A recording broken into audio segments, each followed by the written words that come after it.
je vous mets là et ça, je dois le mettre là pour voir vos commentaires parce que je dois me mettre ici pour moi lire. Comme je vous mets le feu de bois là, la cheminée. Oui, et regardez-moi, c'est de belles cheminées. J'ai trouvé une autre vidéo. Alors, je suis en train de la télécharger, mais là, c'est encore une de YouTube. Regardez-moi ce décor. Vous avez les fauteuils pour vous asseoir, vous avez les livres pour vous installer et pour lire. Coucou Lily, comment vas-tu? Tout de suite, on se réchauffe. Exactement. Donc, asseyez-vous, regardez, il y a place, il y a des fauteuils, il y a des divans, il y a le feu, il y a les petites bougies, il y a tout pour se détendre. Sauf qu'on part sur des histoires para, donc peut-être pas. Oui, Ryan, il est vraiment pas bien. Et, euh, et on y va. Dites-moi si vous entendez bien le feu, etc. Je prends le fauteuil près de la cheminée, j'ajoute un pouf pour mettre mes pieds. Vas-y, Caro. Ça va bien, merci Lily. En fin de live, Lily, fais-moi penser de mettre le petit diamant, vu que tu viens quand même souvent sur les lives. C'est bon le son? Ok, allez, hop, c'est parti.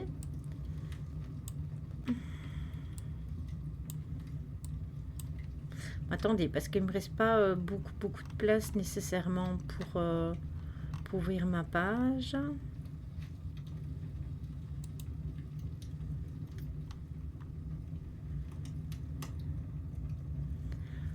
Alors, attendez, parce que je renverse tout. Il faut que je me tourne comme ça. Alors, l'histoire, c'est l'esprit mastiqueur, expérience paranormale. Bonsoir. J'ai une attirance pour le paranormal et bien plus particulièrement pour les histoires de hantises nées d'expériences paranormales personnelles. J'ai eu plusieurs rencontres inexplicables qui se sont arrêtées à l'adolescence. Devant cette absence de reproduction du moindre phénomène passé à cette période, ayant même été jusqu'à traquer les fantômes en Écosse, je suis passée d'une conviction totale au doute. Je suis d'ailleurs agnostique à ce jour. Ce que j'ai vu et entendu n'était pas le fruit de mon imagination, mais est-ce que mon cerveau d'adolescent perturbé pouvait le provoquer? Toujours est-il que maintenant, dans ce doute, j'ai gardé un amour profond pour les histoires de revenants. J'y crois, au mieux la possibilité d'une vie après la mort et dans l'hypothèse la plus séduisante, en tout cas, beaucoup de poésie.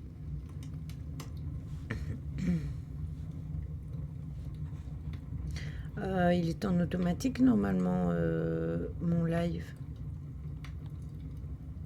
Coucou Jo, comment vas-tu? Le premier événement est intervenu alors que j'étais tout petit. Je devais avoir environ 4 ans et je m'en souviens comme si c'était hier.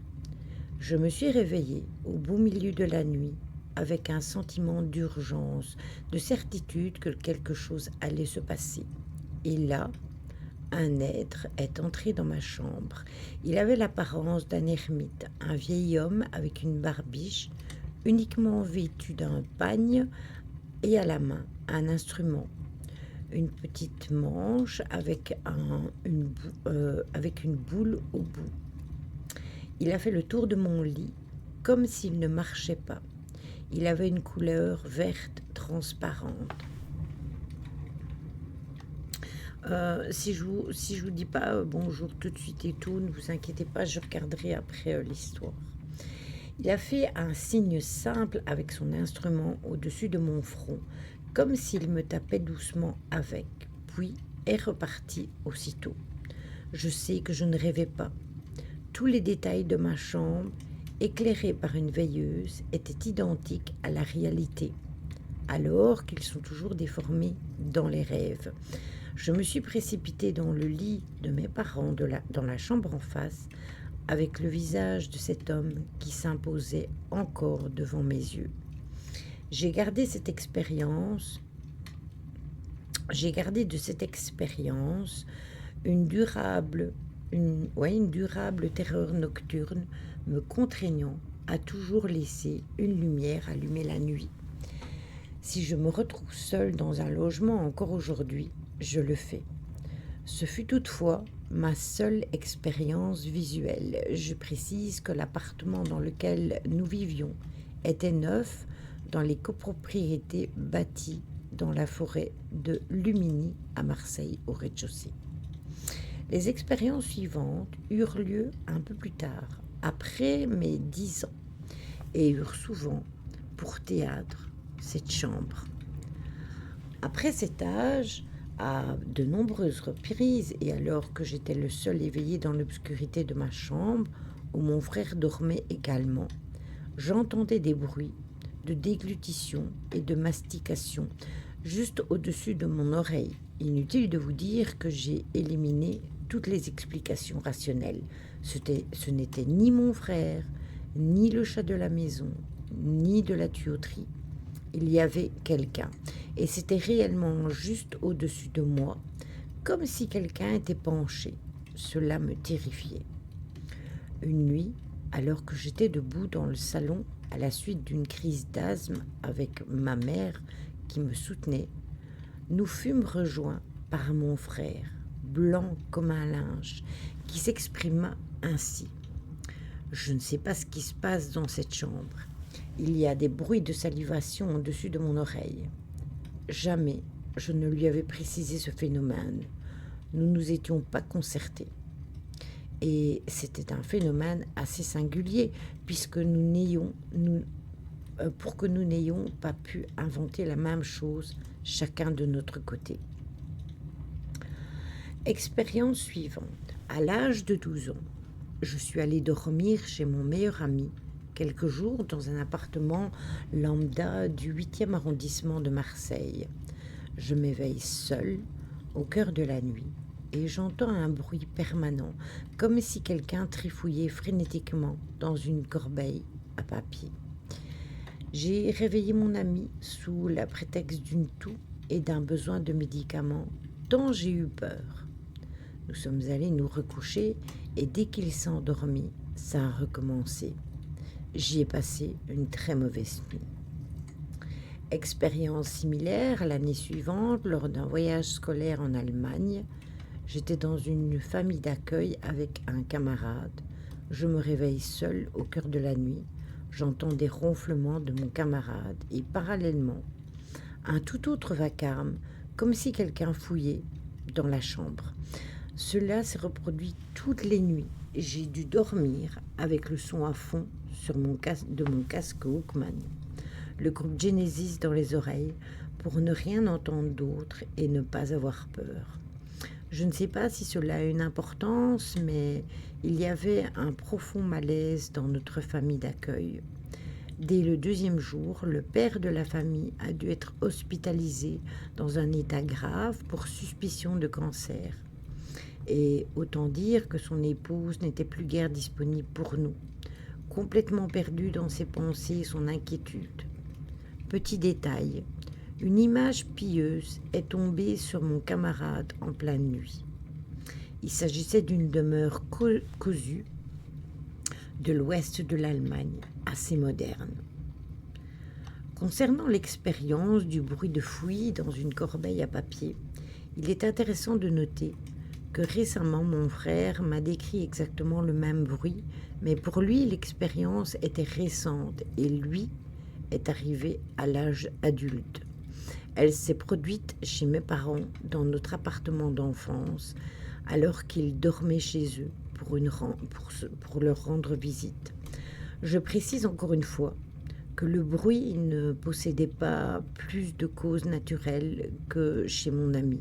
Pas d'animaux domestiques à ce moment-là, appartement neuf, sans nuisible. Ma dernière expérience eut lieu à l'âge de 16 ans et fut vécu conjointement avec mon frère.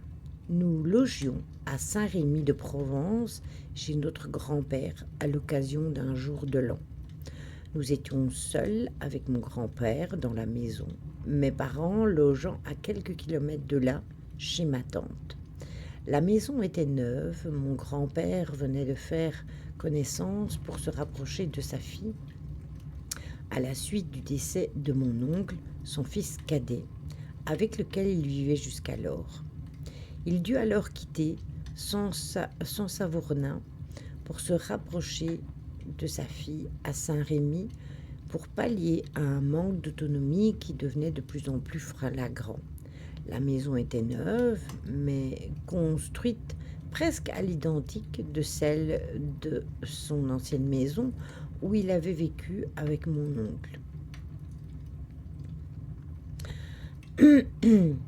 Mon grand-père n'a pas vécu longtemps dans cette nouvelle demeure. Il est devenu sénile la même année et a été placé. Ce jour de l'an, donc, mon frère me réveille en pleine nuit terrifié. Des bruits partout dans la chambre, ça grattait, ça marchait de manière continue, un vacarme permanent qui n'a toutefois pas réveillé mon grand-père. Nous avons craint la présence d'un rôdeur dehors, ce qui nous a paru encore plus terrifiant.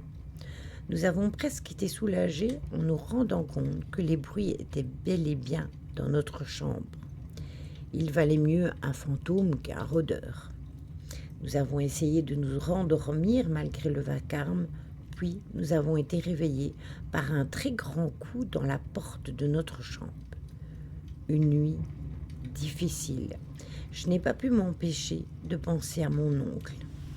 Nous avons appris qu'à quelques kilomètres de là, mes parents avaient eu une très mauvaise nuit dans la maison rachetée par ma tante. Bruit de pas dans la chambre, notre chien terrifié qui a vomi, tout ceci relaté par ma mère. Mon père, athée et convaincu, s'est contenté de dire « il y avait quelque chose d'inhabituel ». Après cette expérience, il ne m'est plus jamais rien arrivé de semblable. Je me suis parfois demandé si, telles ces jeunes filles hystériques qu'on retrouve sur les lieux des phénomènes de poltergeist, mon cerveau n'avait pas pu déclencher tout cela. Pour ne plus avoir cette sensibilité une fois l'adolescence passée, mon ex-épouse, qui est thaïlandaise, me dit souvent qu'il y a moins de fantômes dans notre pays parce que les gens y croient moins que dans le sien, et ces entités se nourrissant de la croyance des gens. La nuit où elle est tombée enceinte, elle m'a réveillée dans un état de semi-sommeil en m'affirmant que quelqu'un était assis sur le bord du lit. Elle reste à ce jour convaincue que c'est un esprit qui est venu investir l'enfant. Et quelque temps après, alors qu'elle ignorait que la grossesse était arrêtée et que l'enfant était mort dans son ventre, elle m'a de nouveau réveillée dans un état de demi-sommeil, m'affirmant qu'un petit garçon très beau était sur un banc du jardin et attendait sa mère. Pour elle, pas de doute. Lorsqu'elle a appris la mort du fœtus, il s'agissait de l'esprit du bébé qui se manifestait. Voilà. Je ne sais pas si ces faits vous intéresseront, mais à défaut d'être tout à fait spectaculaires, ils sont réels et inexplicables par des causes physiques. Voilà, ça c'était la première histoire. Coucou Carpaccio, il me semble que j'ai vu passer Méphisto. Coucou Méphisto. Coucou à tous ceux que j'ai pas vus. J'espère que vous allez bien. Il fait bon ici, hein, n'est-ce pas? Place-toi dans un fauteuil près du feu. Installe-toi. Installe-toi, Carpaccio.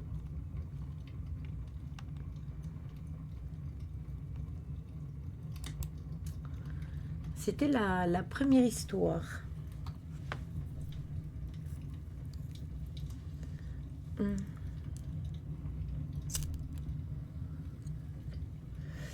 Je trouve cette cheminée tellement magnifique avec ce décor. Je suis subjuguée.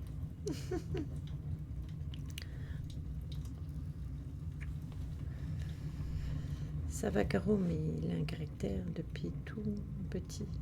c'est ton chat. Un petit chocolat, s'il vous plaît, madame.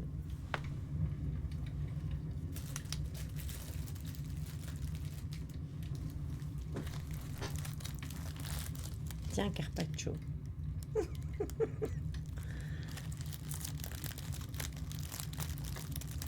Ah, je saurais pas te dire, moi, normalement, ça se passe en auto. Je sais pas si Ryan il est là. Voilà, tu vois. Il n'y a qu'à demander, Carpaccio. Coucou Marion.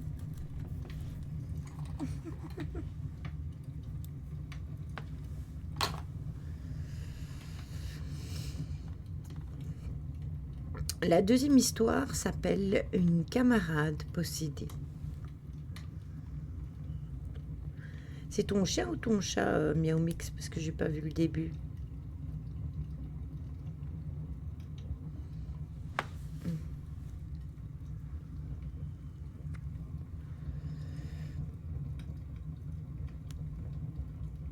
Ton chat? C'est ton chat qui a été au veto? Oui, il est fâché. Après, nous, Chachou, il fait ça quand il peut pas aller aux toilettes. Parce que monsieur fait pipi dans les toilettes.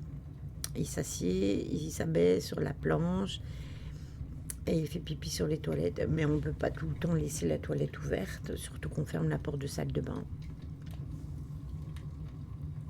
Mais c'est possible qu'il soit fâché, hein.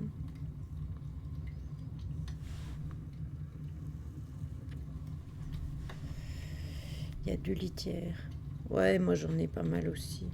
Et il utilise beaucoup de papier. Il n'utilise pas de papier, Carpaccio, mais je te jure que c'est la vraie vérité.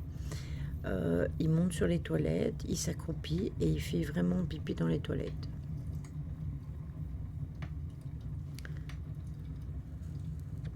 C'est le seul, hein. Dans tous les chats qu'on a, c'est le seul qui fait ça. Après, il y a aussi... Ah ben, il faut lui apprendre, bien sûr qu'il a fallu lui apprendre, mais c'est le seul. On l'a mis une fois, il l'a fait. C'est ça, Jo. Il fait à des endroits bien stratégiques ou il fait un petit peu partout. Moi, j'avais un lapin qui faisait pipi par terre dans les toilettes. Tu vois? Il n'aime peut-être plus la litière qui est dans son bac. Ça, c'est possible. Voilà. Celui de Séville faisait pipi aussi dans les toilettes. C'est pas réservé aux humains, hein. C'est parce qu'il se mettait toujours debout en train de regarder les toilettes quand on avait été aux toilettes. Donc du coup, on l'a pris innocemment et on l'a mis sur la planche pour lui montrer. Et depuis, ben, ça lui est resté. Bon, l'histoire suivante s'appelle donc Une camarade possédée. Je m'appelle Mehdi et j'ai aujourd'hui 37 ans. J'ai habité et étudié dans une petite ville des Yvelines dont je suis originaire. Ce que je vais vous raconter a longtemps hanté mon esprit. Quand j'étais plus jeune au lycée, j'avais une camarade de classe qui s'appelait Sophia, qui avait un comportement assez étonnant. Dès les premiers jours de classe, j'ai constaté des choses un peu étranges, comme le fait qu'elle était rapidement déconcentrée dans une conversation, qu'elle répondait à côté de la plaque quelquefois ou qu'elle avait l'air ailleurs. En discutant avec un ami, elle m'a lâché une bombe. Il m'a lâché une bombe. Sophia serait possédée. Je n'aime pas ce genre de raccourci sur une personne. Tout ça parce qu'elle est un peu différente. Donc, je n'y croyais pas. Les semaines ont passé et j'étais toujours autant fascinée par cette fille, surtout que désormais, j'avais cette idée de possession dans la tête. On m'a toujours dit que dans la possession de djinns, mauvais démons, que c'est très rare. Je penchais plutôt pour un malaise ou un trouble psychologique. Et quelle ne fut pas ma surprise lorsqu'un jour, je l'ai vue dans le couloir du lycée se mettre à 4 pattes et se lever aussitôt en reprenant une marche normale. Nous étions tous les deux en retard et il n'y avait que moi qui en était témoin. Mais pour moi, nous étions toujours dans quelque chose de psychologique. Puis j'ai raconté ça à une camarade Elle était déléguée et elle m'a avoué avoir peur lorsqu'elle devait l'accompagner aux toilettes ou chez l'infirmière. Elle m'a dit avoir aussi assisté à des scènes bizarres. Léa, donc la déléguée de classe, était avec Sophia en train de descendre les escaliers pour aller chez l'infirmière quand Sophia a commencé à émettre des sons faibles avec sa bouche puis des petits cris. Tout ça en marchant normalement. Léa l'a regardée avec un air circonspect, mais Sophia a continué à marcher comme si de rien n'était. Sophia m'a dit qu'elle était terrifiée. Cette fille était originaire de la même ville que moi. À la fin de l'année, il y avait son anniversaire. Ah non, il y avait une fête d'anniversaire d'une personne que Sophia et moi connaissions. J'ai été chargée de filmer avec une caméra, ce que j'ai fait avec plaisir. Je le filmais la soirée là et Sophia est passée devant l'objectif. Quand elle a vu qu'elle était filmée, elle s'est littéralement jetée derrière le canapé. J'ai vite détourné la caméra pour ne pas la mettre à l'aise, mais j'étais abasourdie par le comportement qu'elle venait d'avoir. Pourquoi s'était-elle jetée derrière le canapé? Avec un ami, on a revu le film, c'était fou. La soirée est passée et je n'arrêtais pas d'y penser. L'idée de la possession s'installait de plus en plus dans ma tête. J'étais partagée entre peur et pitié. Et la réponse m'est venue, alors qu'un soir d'été, nous étions installés avec des amis dans l'appartement d'un ami. Et nous avons entendu des cris. Nous nous sommes tous massés à la fenêtre et nous avions une vue directe sur une petite foule qui s'était amassée devant la mosquée du coin. À ma grande surprise, parmi cette foule, il y avait Sophia, que 4 hommes portaient. Ils voulaient la ramener à l'intérieur et elle criait avec une voix horrible qui déchirait l'ambiance paisible de cette soirée d'été. Le père de Sophia était à ses côtés et lui caressait les cheveux en lui répétant « Ma chérie, ma chérie ». À un moment, Sophia est arrivée à se défaire, puis elle s'est dirigée calmement vers la mosquée. Les gens pensaient qu'elle était revenue à son état normal quand soudain, elle a soulevé sa robe et uriné devant la porte. Nous étions choqués. Là, j'ai compris. Dans l'appartement, nous nous sommes tous regardés avec de grands yeux. Moi, qui étais totalement contre l'idée d'une possession, j'avais eu la preuve devant mes yeux. Mes amis aussi d'ailleurs. J'ai eu quelques échos de ce qui s'était passé à l'intérieur. Sophia parlait avec une voix qui n'était pas la sienne. Elle disait des choses méchantes, alors que Sophia est quelqu'un de très doux dans la vie. Elle prévoyait l'enfer à certains et d'autres, une vie faite de calamités et de catastrophes. Aujourd'hui, elle est adulte. Je ne l'ai plus revue depuis la fin du lycée. J'ai entendu qu'elle était allée à la faculté et qu'elle était très studieuse. D'après des amis, elle va beaucoup mieux aujourd'hui et semble s'être remise de cette époque effrayante qu'elle a vécue. Je lui souhaite tout le bonheur du monde. De mon côté, je vous avoue avoir été très chamboulée par tout ça. C'était la première fois que j'assistais à ce genre de choses. Cela m'a rapproché de Dieu, car si le mal existe, alors le bien aussi. Mes amis, que vous soyez de n'importe quelle religion, je prie pour que vous soyez à l'abri du mal des hommes. Paix sur vous. Coucou, gros charou.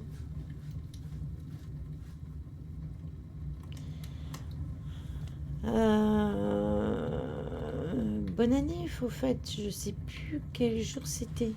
Qui? Toi aussi, bon anniversaire, parce que je sais que c'était aussi au mois de janvier. Mais je aussi, c'était au mois de janvier.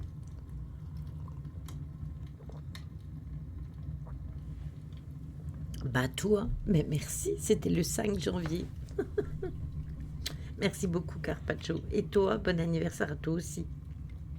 C'était lundi. J'espère que tu as fêté ça. Moi, c'est pas encore passé. C'est quelle couleur, quel jour, Coco? C'est au mois de février, Chad, non? Ah non, c'est Caro. Non, j'ai rien fait. 6 février. Ça approche, ça approche.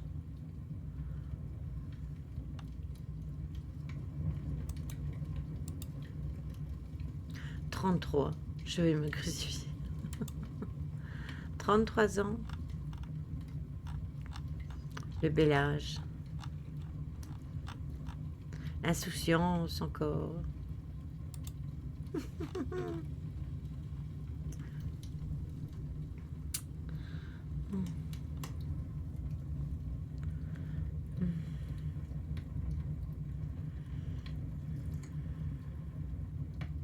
C'est clair, mais ça on a envie tout le temps. Je sais, Coco, t'inquiète. Coco. Où sont mes 33 ans? Oh, Séville, et les miens. Ils sont encore plus loin, moi, mes 33 ans que toi. Moi, je suis passé le demi-siècle, tu t'imagines? Ça fait mal quand même. Ah oui. Une fois qu'on a passé les 25 ans, ça va super vite. C'est mon père qui m'appelait Coco. Ah bah tu vois.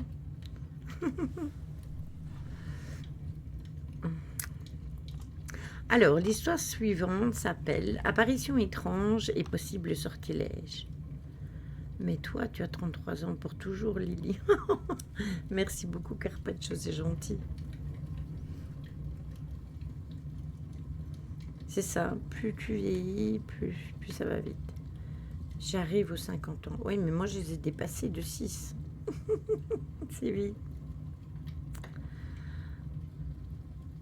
Oui, c'est ça. Mais à partir de 25, je trouve que c'est surtout à partir de ce moment-là. Jusqu'à mes 25 ans, ça, je trouvais que ça allait encore, mais après, quand on arrive à 30 ans, ça va encore plus vite. Et après, après, ça va encore plus vite, c'est ça. Je souhaite partager avec vous une expérience que j'ai vécue très récemment lors d'une promenade plutôt anodine au premier abord. Avant de commencer, je tiens à préciser que je ne crois ni au paranormal, ni à quoi que ce soit d'autre d'ailleurs. Je suis spécialement réaliste. Je vais commencer par vous donner certains éléments, histoire d'installer les bases. J'ai pour habitude de prendre du bon temps, les week-ends pour me promener avec mon chien et ces balades s'effectuent aussi en fin d'après-midi. Disons qu'il fait parfois sombre, il est vrai que cela peut s'avérer dangereux. Je pourrais faire de mauvaises rencontres, mais je suis plutôt confiant. Le décor est un chemin qui se situe le long d'une rivière entourée d'une forêt. C'est un bel endroit de jour, mais plutôt mal fréquenté de nuit et assez angoissant.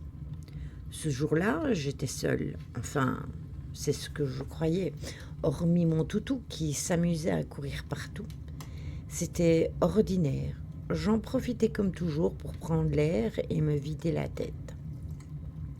Je ne m'y attendais pas le moins du monde et je ne l'avais pas vu dans un premier temps.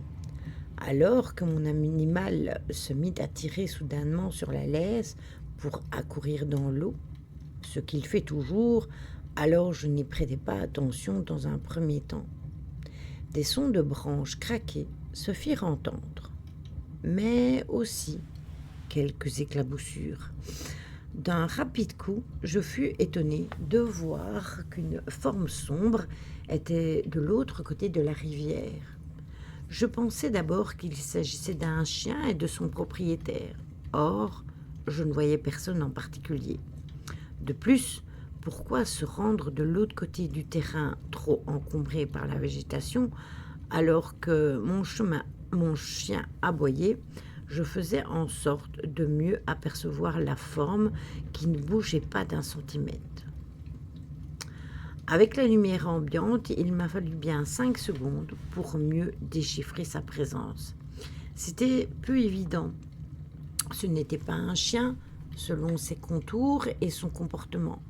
Une bête sauvage alors? Au cours de ma réflexion, une boule en vente se formait. Aussi, je compris que la chose me détaillait aussi. Son corps était très sombre. Elle était silencieuse, mais malgré la distance, je devinais qu'elle hésitait à fuir. Cet échange parut me durer une éternité. Et j'étais très mal à l'aise. Mon chien s'était calmé et s'était assis là, sans bouger. Il passait sa concentration de moi à la chose incertaine. Je n'en suis pas sûre, mais je crois qu'il était apeuré. Un éclair de stupeur venait de me traverser. Cette créature avait des aspects humains, mais ne semblait pas l'être. Sa teinture était aussi noire que les ténèbres, sans exagérer, aussi sombre que la nuit. Aussitôt reconnue, elle prit la fuite, brisant les branches au passage à une vitesse inédite. Moi, je tentais de me raisonner. Je repris rapidement la promenade, un peu troublée, mais pas vraiment effrayée. Je crois que j'essayais de faire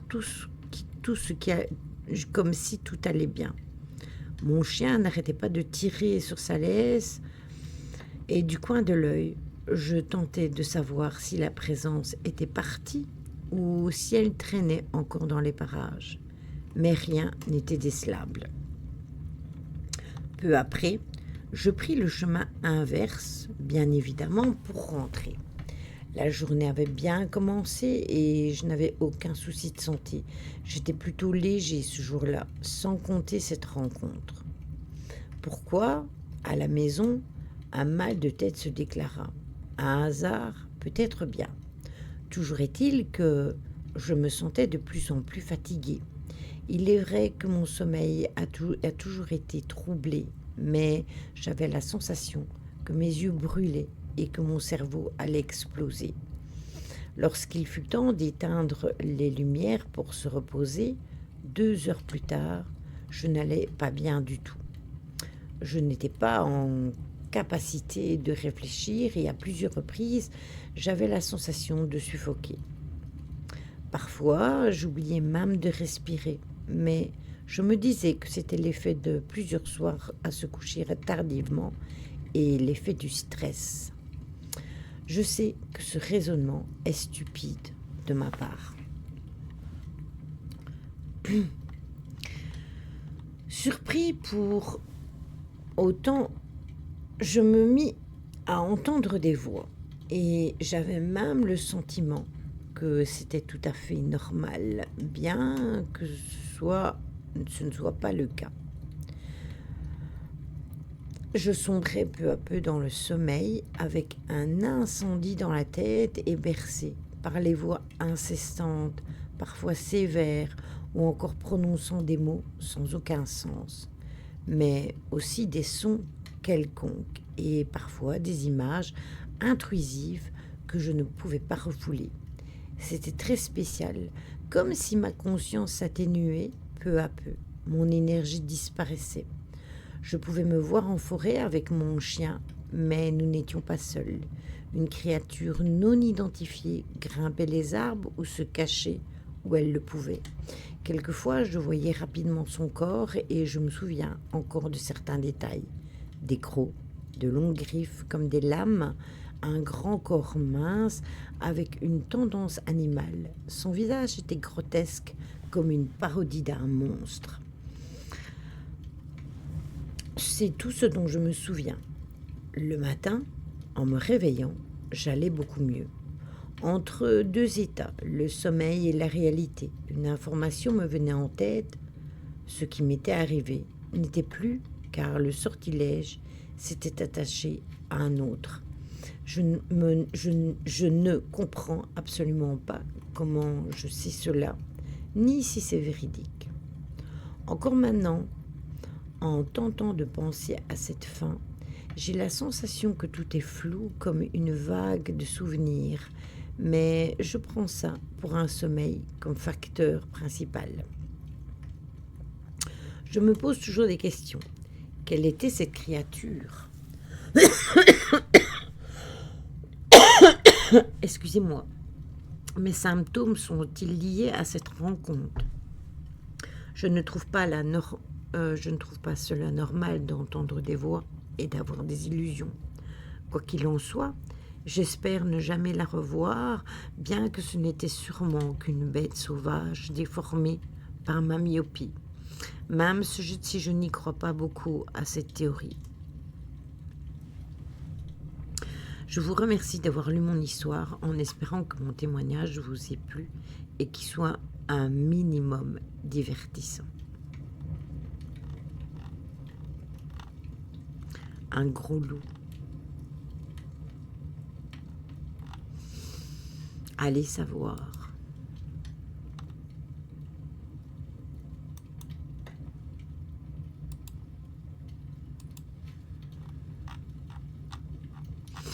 Bon, attendez, je descends.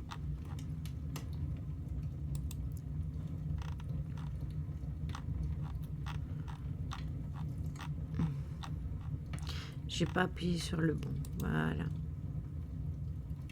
Allez, chouchou, cherche.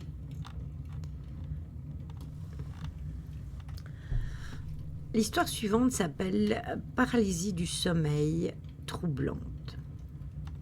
On connaît les paralysies du sommeil ici. On en a déjà parlé. Bonjour, je m'appelle Sandy et je vais vous raconter 2 paralysies du sommeil assez troublantes que j'ai vécues il y a de cela à peu près 1 an. Il faut savoir qu'il y a eu une période où j'en faisais régulièrement, mais il y en a 2 qui m'ont particulièrement marqué.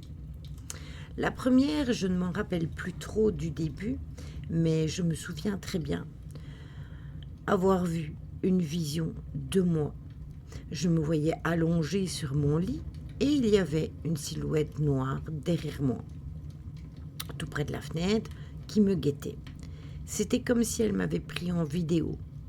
J'arrivais parfaitement à distinguer cette silhouette humaine toute noire postée devant la fenêtre et après, je me suis réveillée. La deuxième est plus troublante. C'est passé aux alentours de 2 ou 3 heures du matin. Je me rappelle que je parlais avec un ami, car cette nuit-là, je n'étais pas du tout sereine, seule dans ma chambre. Je sentais comme une sorte de peur. Peu à peu, j'ai commencé à m'endormir et quelques minutes plus tard, alors que j'étais tout proche de la phase de sommeil, j'ai senti comme quelque chose me canaliser les mains. Je n'arrivais plus à bouger, ni à faire sortir aucun son de ma bouche. Et soudain, j'ai entendu comme un ronflement assez fort, on va dire. Pour me rassurer, je me suis dit que c'était mon frère, car la fenêtre et la sienne sont face à face. Mais impossible, car le ronflement était trop fort et il semblait provenir vraiment de ma chambre. Je précise que je dormais sur un lit superposé et qu'à un moment, j'ai senti le lit bouger comme si quelqu'un se levait. Cette chose a enfilé mes chaussures et a commencé à marcher dans la chambre. Oui, j'ai entendu le bruit de mes chaussures quand je marche avec. J'étais terrifiée. J'ai appelé le nom de mon frère pour savoir si c'était lui ou pas, mais aucune réponse. Le reste est flou, mais quand je me suis réveillée, je me suis mise à prier directement. Voilà en quelque sorte mes 2 paralysies du sommeil les plus effrayantes. Ah oui, je me rappelle d'en avoir fait une où tous les meubles et les objets de ma chambre avaient disparu. Il n'y avait plus rien dans ma chambre à part 4 murs blancs. Pour les autres, j'entendais des chuchotements, des voix, et je ne voyais plus bouger. C'est tout pour moi.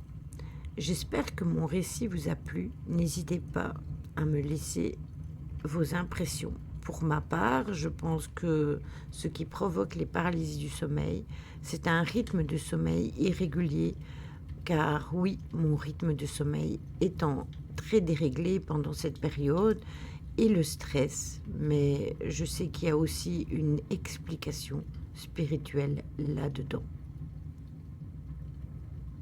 Bien sûr, en fait, nous, on parle pendant la paralysie du sommeil, et juste qu'on n'arrive pas... Coucou, coucou Stella, j'espère que tu vas mieux quand même. On n'arrive pas à parler pendant une paralysie du sommeil. En fait, il n'y a aucun son qui sort de notre gorge, de notre bouche, mais nous, on crie dans notre rêve. Donc, le son ne sort pas, mais nous, on crie.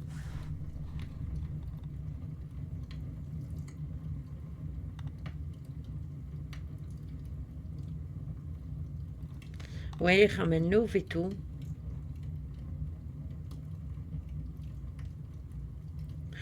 Viens nous dire quoi sur Discord, Jo?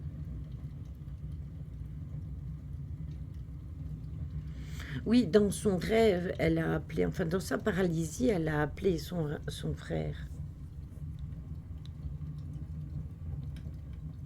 Parce que dans la paralysie du sommeil, tu cries.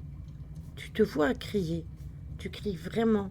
Sauf que toi, ton corps, il n'y a aucun son qui sort.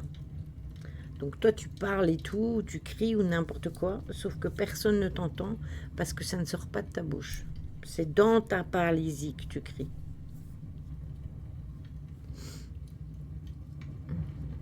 C'est vrai que j'ai déjà eu le coup des murmures. Moi, je me rappelle que j'ai fait énormément de paralysie du sommeil. D'ailleurs, c'était dans cette chambre-ci, plus précisément. Et on dormait avec la tête par là, donc sur le mur où il y a l'arbre de vie. Et donc, la porte était là.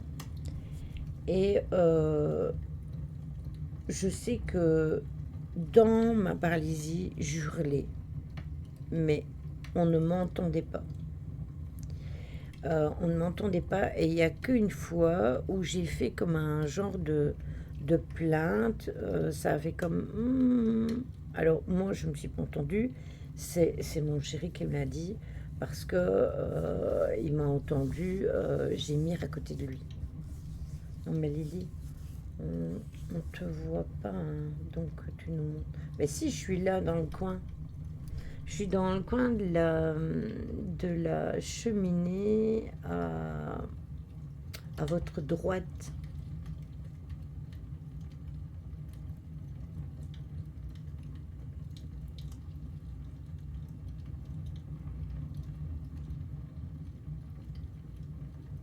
Ah, tout rikiki, oui.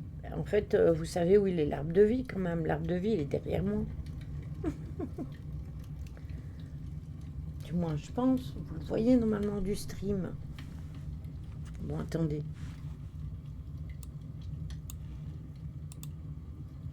Ah oui, mais non, vous le voyez pas. Juste. Ben, si vous voulez, le côté est là, ici, là. Voilà, là.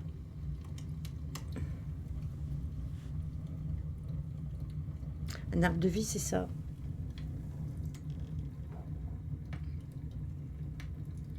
Ça, c'est un arbre de vie.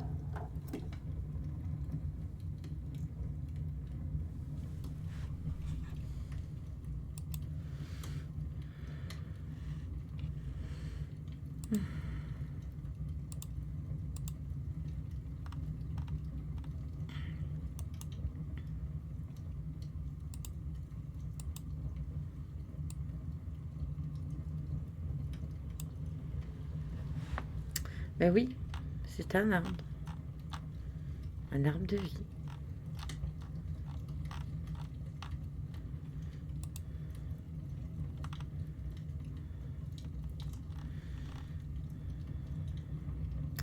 Alors, l'histoire suivante s'appelle Une crise très étrange. L'histoire que je m'apprête à vous raconter est entièrement vraie. Elle s'est déroulée il y a de ça 2 mois maintenant. Je m'appelle Pierre et je suis agent d'intervention pour un groupe de sécurité privée. Mon travail est d'intervenir sur des alarmes intrusion, agression et incendie dans une ville bien connue du sud de la France. Je me déplace en voiture de service et effectue des levées de doute dans divers endroits où les alarmes retentissent. Je travaille seule et mes vacations vont généralement de 18h à 6h du matin.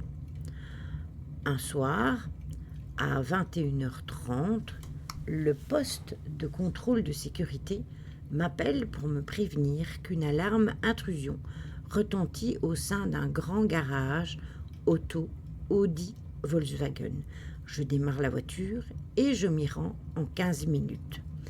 Arrivé devant le garage, qui est à 2 pas d'une cité, je descends de la voiture, ouvre le coffre, fouille les caisses de clés à l'intérieur pour y trouver celles correspondant au garage auto.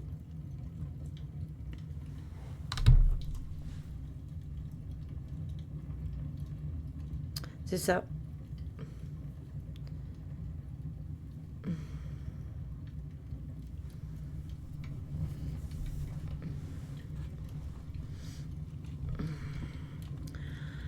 À une 50aine de mètres de moi se situe un terrain de jeu pour enfants, composé de 2 cages de foot et 2 paniers de basket. Il y a des enfants qui jouent dessus, mais ils sont hors de ma portée visuelle. Je les entends rire et tout est plutôt calme. Je continue de chercher les clés, mais j'entends que les enfants commencent à chahuter de plus en plus bruyamment. Parmi les enfants, j'entends surtout une voix de petite fille qui commence à crier de plus en plus fort. Interloqué par ces cris qui devenaient de plus en plus stridents, je me retourne et vois 2 petits garçons âgés d'une dizaine d'années en train de courir sur la route vers ma direction. Ils avaient l'air inquiets. Une fois arrivés à ma hauteur, je les arrête et leur demande ce qu'ils font à courir sur la route. C'est dangereux. L'un d'entre eux me dit que sa sœur est en train de faire une crise et il me demande si je n'ai pas de l'eau. Je lui réponds qu'il m'est interdit de donner à boire ou à manger à qui que ce soit pendant mes interventions, mais que je vais l'aider. L'assistance à personne en danger est une des priorités. Je cherche donc à prévenir le poste de contrôle et je mets mon intervention en attente pour cause d'assistance à personne, mais impossible de les joindre à cause du nombre d'alertes importantes qu'ils ont eu à gérer. Je demande aux enfants de me guider jusqu'à leur sœur et une fois arrivés devant le terrain de jeu, à peu près une dizaine d'enfants sont présents et paniqués. Il s'agit des frères et sœurs. Je vois une maman assise sur un banc en train de tenir la fille en question contre elle. La fille crie de plus en plus fort, les larmes aux yeux, l'air tétanisé. La maman essaye de la calmer, de lui parler, mais rien n'y fait. Je pose donc diverses questions à la mère sur sa fille dont l'âge,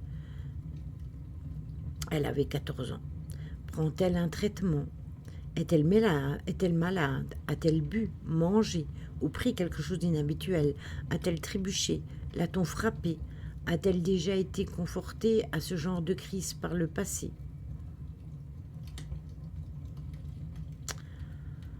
La maman répond non à toutes mes questions.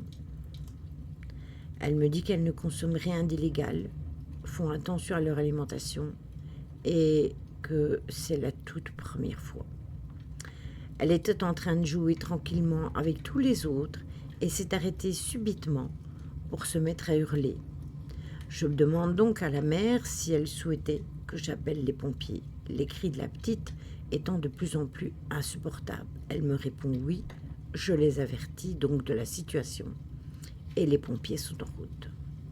Dans les 5 minutes, le père de famille nous rejoint et constate l'état de sa fille. À savoir que la petite n'arrive pas à avoir de contact visuel avec qui que ce soit. Elle suit inlassablement quelque chose du regard derrière nos visages. Elle hurle des choses étranges. Papa, maman, aidez-moi. C'est qui? Non, arrête. C'est qui lui?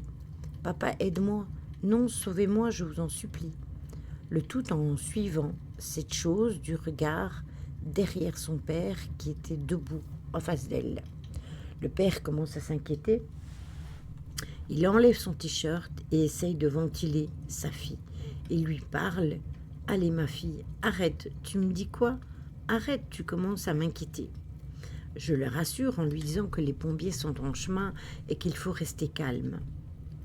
D'un coup, il prend son téléphone et appelle quelqu'un. De ce que je comprends, il s'agit de l'oncle de la famille. Quelques minutes plus tard, l'oncle arrive et ce que je vois à partir de là ne m'est jamais arrivé de toute ma vie et dépasse l'entendement. Il s'assoit sur le banc, prend doucement la tête de la fille contre lui, se rapproche de son oreille et commence à chanter. À partir de là, la petite se met littéralement à se tordre et à commencer à crier. « Non, arrête, non, non, non » crie-t-elle d'une voix grave. 3 membres de la famille tentent de la maintenir pour ne pas qu'elle se blesse à cause de ses bras et de ses jambes qui commencent à partir dans tous les sens. Pendant les prières, à voix basse, de l'oncle, son père lui verse de l'eau sur la tête et la fille s'écrie d'une voix grave.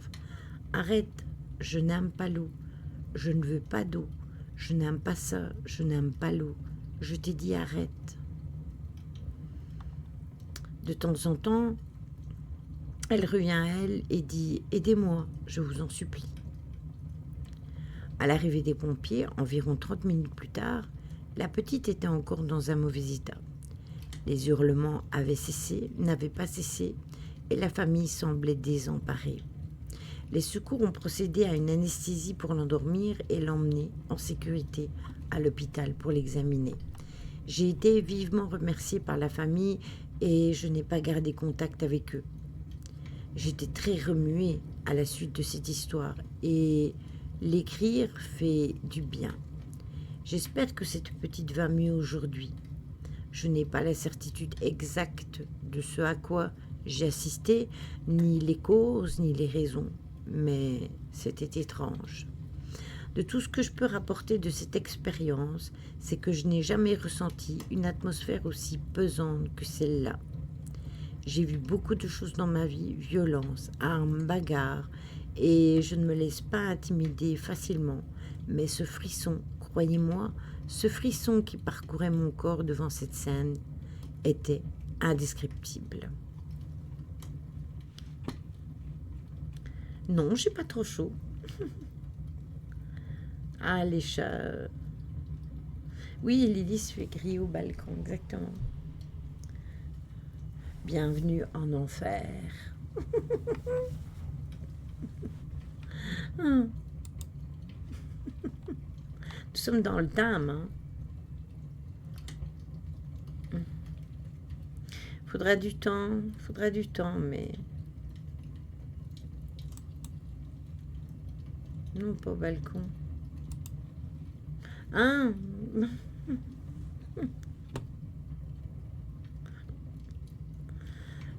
Oui, en plus j'en ai du bacon. J'en ai du bacon. C'est bon, du bacon bien cuit. Limite un petit peu dur comme ça, qui croque sous la dent. Un délice.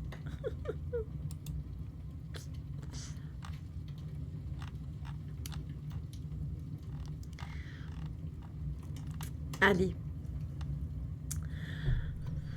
Une vision angélique. Je voulais juste vous faire part de mon témoignage, une vision que j'ai eue l'an dernier.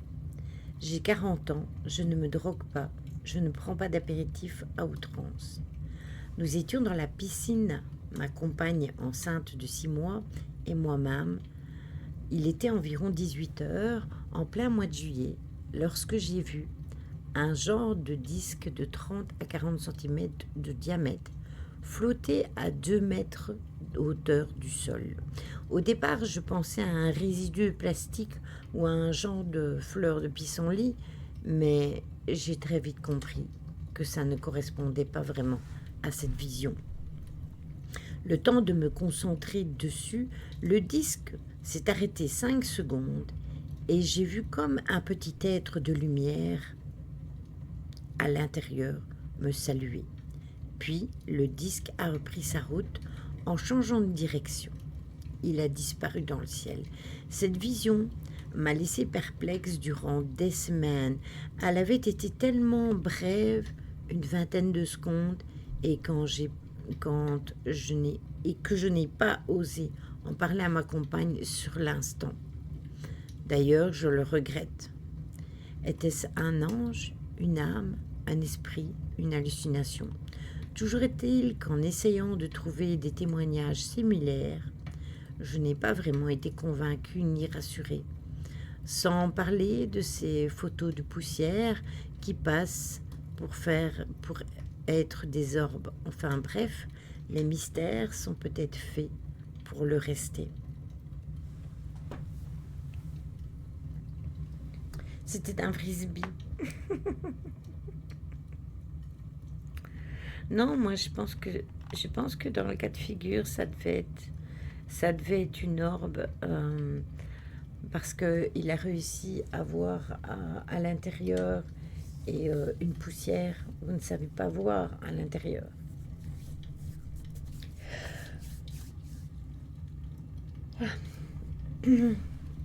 Après, c'était quand même fameux, et je vous rappelle que dans les photos de Nancy, la personne dit elle faisait entre 30 et 40 cm de diamètre.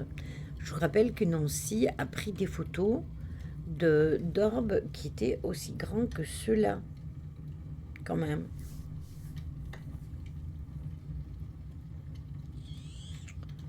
Donc voilà, 22h22. Je lève ma tasse. Coucou mon petit Johan, comment vas-tu?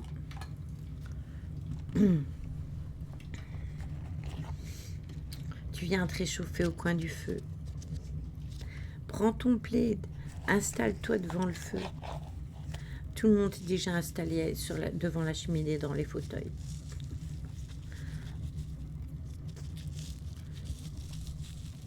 Hello yo-yo. Sacré Stella.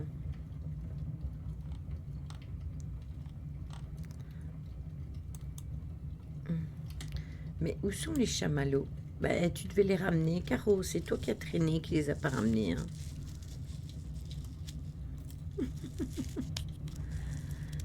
Je viens de faire un bon ramen, et cet après-midi, je me suis fait des coquilles maison. Ah, ben cool. J'adore les ramen. Tu sais les faire comment? Fallait ouvrir la cave plus tôt. Si t'as la recette, je suis preneuse. Hein. Si tu veux bien la mettre dans le Discord, dans la section recettes, moi je suis preneuse, hein, pour la scène des ramen. La chance des ramen.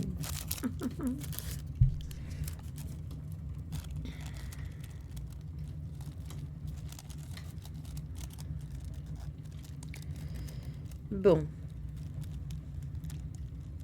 On en veut, voilà. Mais je vous rappelle que quand même, Johan travaillait dans une boulangerie. Et si mes souvenirs sont bons, il a fait la restauration. Si je dis pas de bêtises. Hein. Donc, enfin, moi, j'ai pas fait la restauration, je fais toutes sortes. J'ai pris des ramen déjà préparés, juste à ajouter de l'eau chaude, même si ça remplace pas les vrais ramen. Oh, mais quelle déception! Oh! Chadou, c'est pour les intimes. Moi, c'est Chad. C'était steak de cheval. Moi, j'en mange jamais. Je peux pas.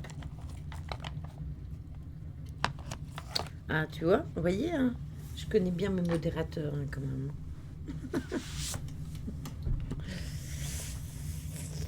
Alors, l'histoire suivante s'appelle Le visiteur de la nuit.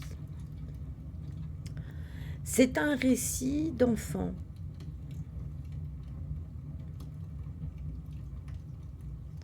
Non, pas du cheval à cheval. Hein?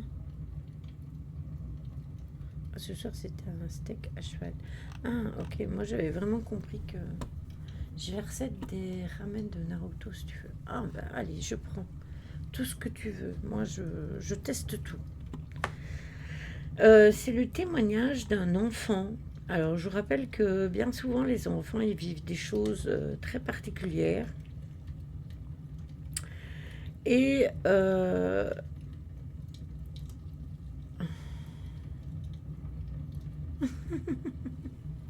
c'est ça. Euh, voilà mon histoire. Elle remonte à mes 10 ans. J'étais allée en classe de neige avec ma classe dans le Jura, précisément à Lamoura. Nous avions tous effectué des binômes ou des trinômes pour nos chambres. En ce qui me concerne, j'étais avec 2 filles. Dans cette chambre, il y avait 3 lits. Un lit en hauteur, un lit vers les toilettes et un autre trop près de la fenêtre. Je vous laisse imaginer quel lit j'ai choisi.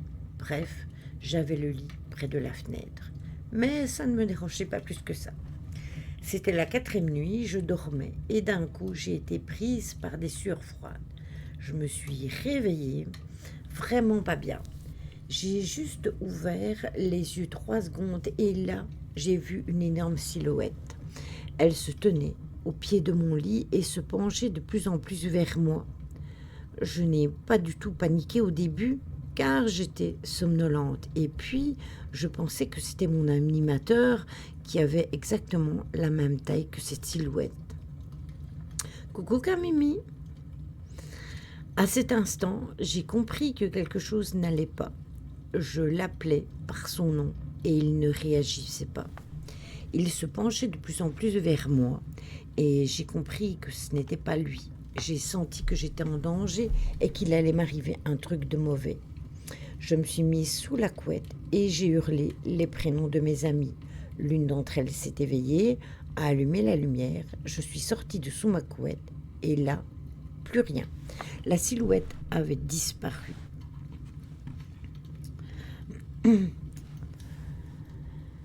Bien sûr, personne ne m'a cru. Elles ont pensé que j'avais fait un cauchemar alors que je savais que c'était bien réel et que j'avais sûrement vécu une expérience paranormale.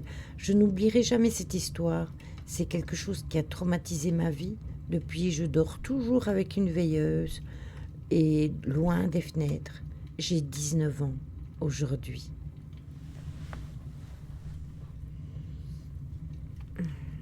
Comment va Camimi? Est-ce que tu vas mieux?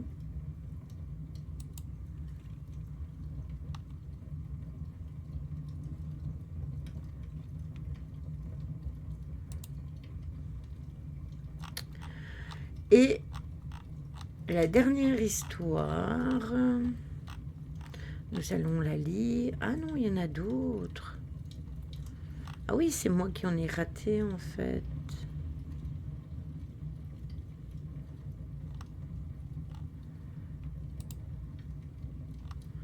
Oh Lily, t'es incroyable. Ça dépend des jours, mais il y a quand même du mieux, merci. Tout doucement. Mais Ryan est fort malade aussi.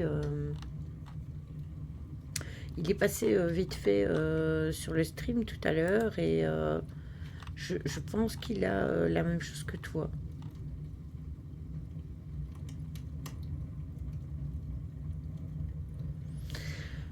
Alors, cette histoire est courte et après on clôturera le stream lecture parce qu'on ne fait jamais plus de 1h, 1h10. Après, c'est trop long. Et cette histoire s'appelle La chaise. Je vais vous raconter une petite histoire qui s'est passée il y a 2 ans lors d'un voyage en Écosse. J'ai été visiter un manoir. Pourquoi? Car on dit qu'il est hanté. Je pouvais le visiter de nuit, mais à part quelques bruits et des ombres, pas grand-chose à se mettre sous la dent. Vers 7 heures du matin, nous avons quitté le manoir et en passant devant une chaise, il était écrit « À vos risques et périls, rien de plus ».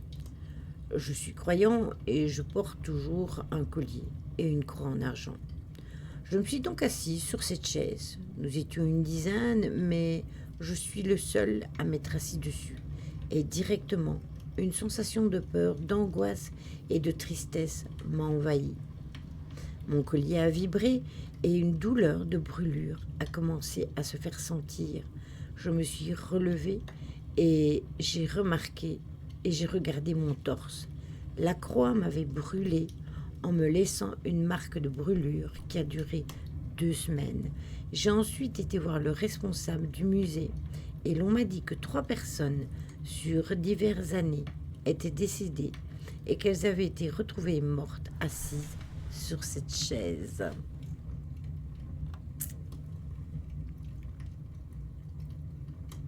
Oui, il vaut mieux qu'il se repose, bien évidemment. Bien évidemment.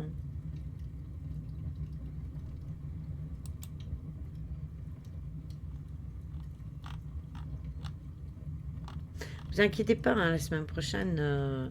Coucou Sémia, comment vas-tu? Tout le monde vient profiter du feu de cheminée. Oh là là, j'ai mal au dos, c'est horrible. Je vieillis, mes enfants, je vieillis. Oh, ça va, je fais aller, je fais aller. Alors, l'esprit va, hein, mais le corps suit beaucoup moins que l'esprit.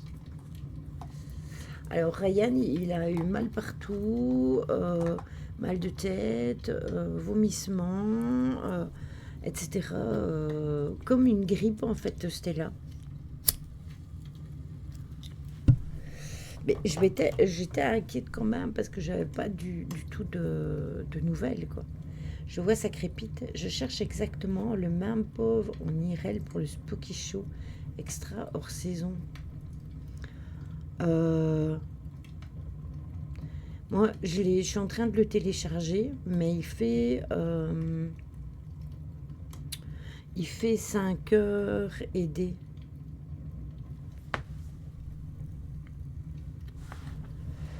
Il fait 5 heures aidé et je voulais absolument la voir. Ah oui, toi, tu voudrais bien en IRL, oui, ça j'ai compris. Mais tu t'imagines la cheminée avec les fauteuils. Pour ça, tu sais ce qu'il faudrait? Il faudrait qu'on casse notre tirelire, qu'on devienne millionnaire et qu'on achète un vieux manoir. Voilà. Et si on achète un vieux manoir, on pourra avoir une belle cheminée comme ça, avec une belle bibliothèque et des beaux fauteuils. Il y a un magnifique tapis et du beau parquet. Ah voilà, tu vois, j'ai des bonnes idées, hein. Et tu pourrais faire un spooky show dans le manoir. Mon rêve, un manoir. Et que des livres de Satan, si tu veux. Une vieille baraque. Mais tu sais qu'à Mimi, la maison où j'ai dit à Simia que j'attends d'avoir des nouvelles, normalement j'aurai des nouvelles à la mi-février. Dans cette maison-là, c'est parce que la cheminée a été fermée, parce que sinon il y a une cheminée à feu de bois. Et c'est une vieille baraque.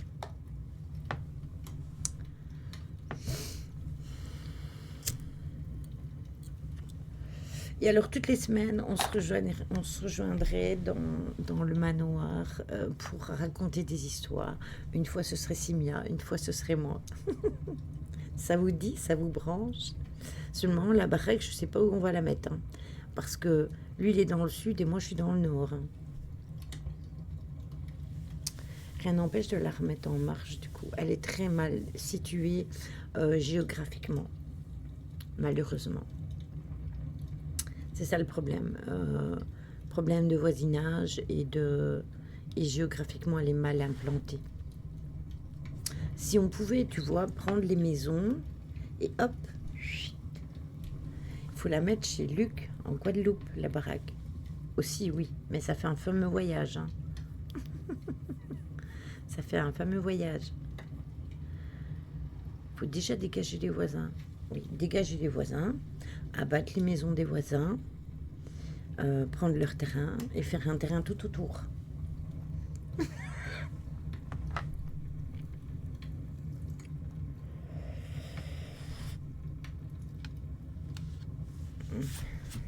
Après, la cheminée en Guadeloupe, je pense que ça va être chaud, hein. J'ai aussi un ami qui habite en Guadeloupe. C'est un ami d'enfance en plus, il est vétérinaire. Chez ma cousine, il y a une cheminée ancienne et on avait pour habitude, pour Noël, tous manger ensemble et après on se mettait tout autour de la cheminée, c'était trop bien. Ouais, tout à fait.